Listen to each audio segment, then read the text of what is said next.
Hello everyone! Pakita ko sa inyo yung garden namin.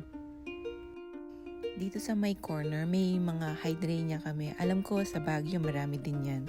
Tapos yun yung statue na yun. Galing pa yun ng Edmonton, binyahin namin.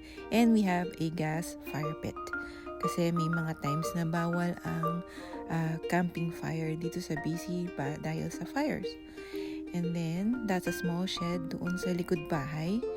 These plants are from Edmonton. Napakatibay ng mga yan at ang daling patubuin. We have roses, mabango yung white, yung red, hindi. Pero pareho lang silang maganda. So, we planted them. More hydrangeas. And then we have potatoes, bell peppers, ano pa yung mga yan? Kamatis, tapos Baguio beans.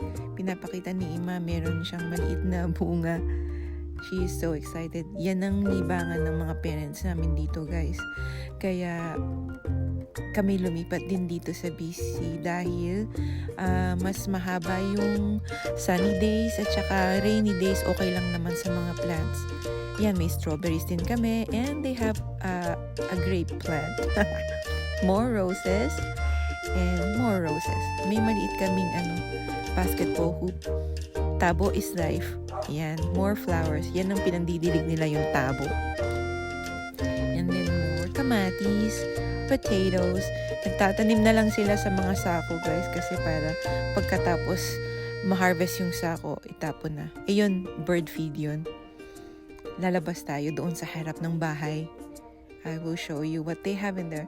More kamatis. Ewan ko ba, mapupurga na kami ng kamatis niyan. Hanggang doon. Tapos doon pa sa kabila ay Jesus, marami pang kamatis. May sunflower din. And then see, sabi ko sa inyo daming kamatis. Okay lang yan. Basta wag silang mainip. Ayan si Ima. She is sweeping the area. At yan ay sayote. Wala pa akong nakikitang bunga niya na.